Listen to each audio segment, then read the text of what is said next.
اعوذ باللہ من الشیطان الرجیم بسم اللہ الرحمن الرحیم الحمد للہ رب العالمین الرحمن الرحیم مالک یوم الدین ایاک نعبد و ایاک نستعین اہدنا الصراط المستقیم صراط الذین انعمت علیہم غیر المغضوب علیہم ولا الضالین آمین۔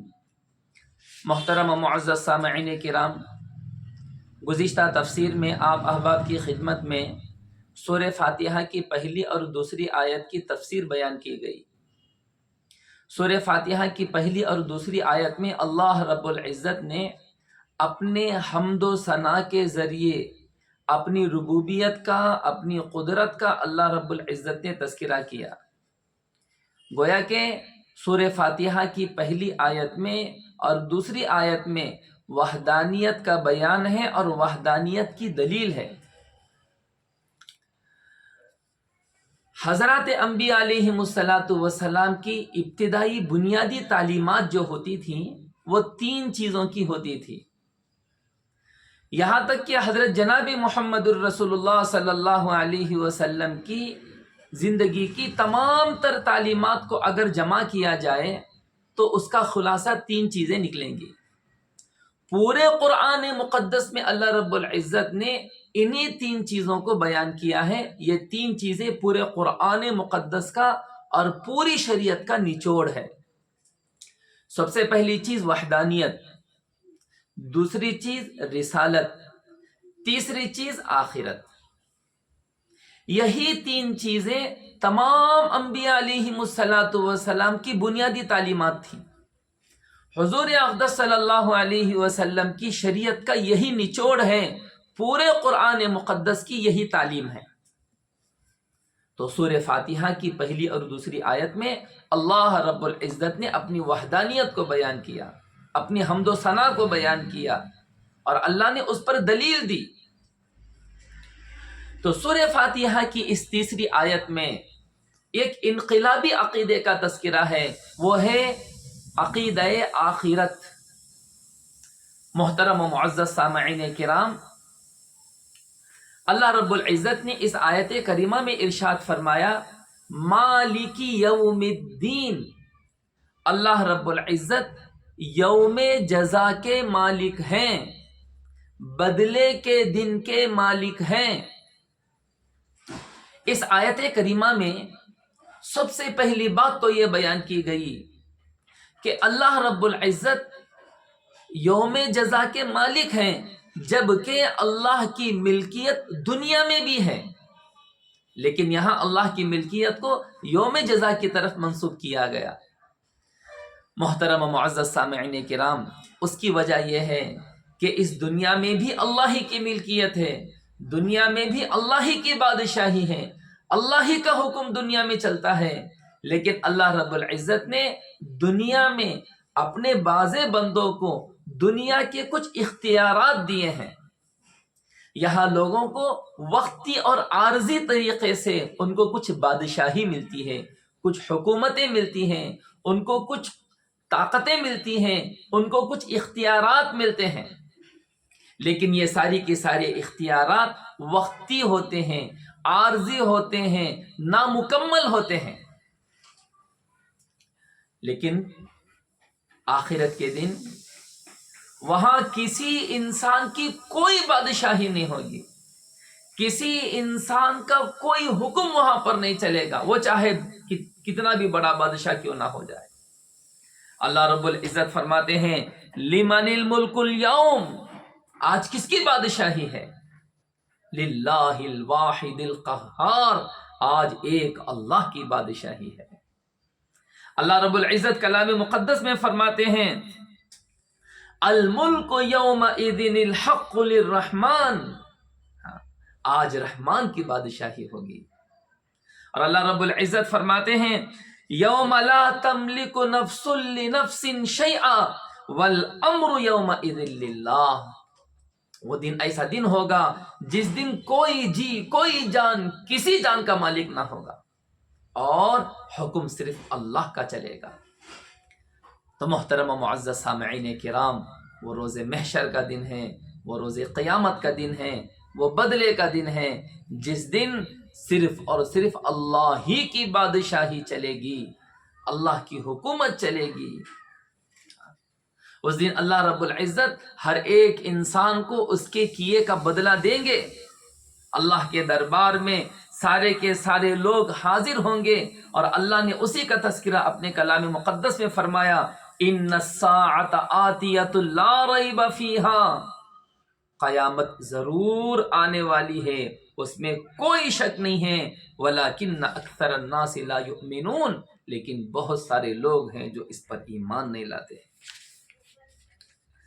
اور اللہ رب العزت اپنے کلام مقدس میں فرماتے ہیں، الیوم تجزا کل نفس بما کسبت لا ظلم اليوم ان اللہ سریع الحساب۔ آج کے دن ہر جی کو پورا پورا بدلہ دیا جائے گا جو اس نے کیا ہے، ہر انسان کو اس کے عمل کا بدلہ ملے گا، اور آج کسی پر کوئی ظلم نہیں ہوگا۔ یقیناً اللہ رب العزت جلدی حساب لینے والے ہیں۔ تو محترم و معزز سامعین کرام، مالک یوم الدین میں یہ بتایا گیا، اس دن تنے تنہا اللہ کی بادشاہی ہوگی، اللہ کی حکومت ہوگی۔ اس دن اللہ کا حکم چلے گا، اللہ کہیں گے این ابناء الملوک، کہاں ہے زمینوں کے بادشاہ؟ انا الملک و انا الدیان، آج ہماری بادشاہی ہے، آج ہماری حکومت ہے۔ آج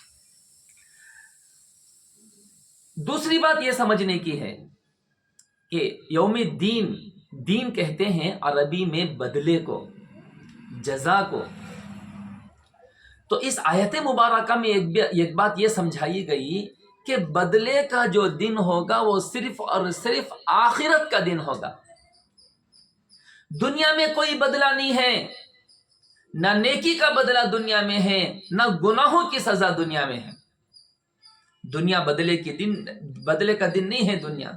دنیا میں بدلہ نہیں ہوتا اعمال کا، اس پر کوئی جزا سزا نہیں دی جاتی۔ دنیا میں جزا اور سزا تو آخرت میں دی جاتی ہے۔ ہاں البتہ دنیا میں کبھی انسانوں کے گناہوں کی وجہ سے کچھ حالات آ جاتے ہیں، اور ان کی نافرمانیوں کی وجہ سے ان کے لیے بہت ساری نعمتوں کے بھی دنیا میں وعدے ہوتے ہیں، لیکن یہ ساری چیزیں اصل نہیں ہیں۔ اصل بدلہ بھی آخرت میں ہے، اصل نعمتیں بھی آخرت میں ہیں، اصل سزا بھی آخرت میں ہے۔ قرآن مقدس میں اللہ رب العزت فرماتے ہیں وَلَنُذِيقَنَّهُمْ مِنَ الْعَذَابِ الْأَدْنَى دُونَ الْعَذَابِ الْأَكْبَرِ لَعَلَّهُمْ يَرْجِعُونَ، یعنی ہم لوگوں کو آخرت کے بڑے عذاب سے پہلے بعض اوقات دنیا میں ایک عذاب قریب کا مزہ چکھائیں گے۔ دنیا میں جو عذاب بندوں پر آتا ہے، جو حالات بندوں پر آتے ہیں، محترم و معزز سامعین کرام، وہ اصل بدلہ نہیں ہے، وہ اصل سزا نہیں ہے، وہ تو ہمارے گناہوں کی وجہ سے کچھ عذاب دنیا میں دکھائے جاتے ہیں، کچھ حالات بندوں پر لائے جاتے ہیں، لیکن اصل جو بدلہ ہوگا وہ آخرت کے دن کا بدلہ ہوگا۔ اللہ فرماتے ہیں کذالک العذاب ولعذاب الآخرۃ اکبر لو کانوا یعلمون، آخرت کا عذاب ہی بڑا عذاب ہوگا۔ تو بندہ دنیا میں جو کچھ گناہ کرتا ہے اس کی سزا اسے آخرت میں ملے گی، اور بندہ دنیا میں جو نیکی کر رہا ہے اس نیکی کا بدلہ بھی آخرت میں ملے گا، دنیا میں بدلہ نہیں ملے گا۔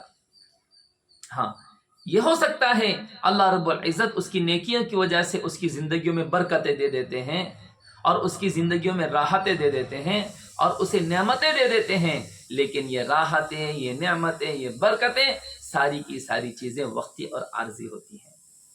اصل نعمت اور اصل آخرت تو اصل نعمت اور اصل راحتیں اور اصل لذتیں تو وہ آخرت کی ہوں گی۔ تو محترم و معزز سامعین کرام، اس آیت مبارکہ میں اس بات کو سمجھایا گیا، ایک تو کل روز محشر تنے تنہا اللہ کی بادشاہی ہوگی، وہاں کسی کی کوئی حکومت نہیں چلے گی، کسی کا کوئی اختیار نہیں چلے گا۔ دوسری بات یہ سمجھائی گئی کہ دنیا بدلے کی جگہ نہیں ہے، بدلے کی جگہ تو آخرت ہے۔ اس وجہ سے آخرت کو یا مالکی یوم الدین کہا گیا. دین کہتے ہیں عربی میں بدلے کو. ہاں تو وہ بدلے کا دن ہوگا. اچھوں کے لیے جزا کے ذریعے بدلہ ہوگا، بروں کے لیے سزا کے لیے بدلہ ہوگا. اور اس دن صرف اور صرف اللہ کی بادشاہی چلے گی، اللہ کے علاوہ کسی کی بادشاہی نہیں چلے گی. لہذا محترم و معزز سامعین کرام، اس دن صرف جب اللہ کی بادشاہی ہوگی تو دنیا میں انسان کو چاہیے اس مالک کو، اس رب کریم کو راضی کرنے کی فکر کرے اور اللہ رب العزت کے مرضی کے مطابق دنیا کی زندگی گزارے. حضور اقدس صلی اللہ علیہ وسلم نے فرمایا الکیس من دان نفسہ وعمل لما بعد الموت. عقل مند انسان وہ ہے جو اپنے نفس کا مقابلہ کرے اور مرنے سے پہلے مرنے کی تیاری کرے. محترم و معزز سامعین کرام، سورہ فاتحہ کی یہ تیسری آیت ہمیں سیدھے سیدھے آخرت کی طرف متوجہ کرتی ہے کہ وہ آخرت کا دن ہوگا جس دن اللہ کی بادشاہی اور اللہ کی حکومت ہوگی. اس دن سے ڈرو اور دنیا میں رہتے ہوئے اس دن کی تیاری کرو اور اللہ کو راضی کرنے کی فکر کرو. مالکی یوم الدین، اللہ ہی روز جزا کے مالک ہیں. اللہ ہی کی قبض و قدرت میں اور اللہ ہی کی بادشاہت میں وہ روز جزا قائم ہوگا. اللہ جل شانہ سے دعا ہے اللہ رب العزت ہمیں عمل کی توفیق عطا فرمائے. تو یہ سورہ فاتحہ کی تیسری آیت مالکی یوم الدین کی تفسیر تھی. انشاءاللہ آئندہ سبق میں ایاک نعبد و ایاک نستعین کی تفسیر بیان کی جائے گی. اللہ رب العزت سے دعا ہے اللہ ہمیں عمل کی توفیق عطا فرمائے.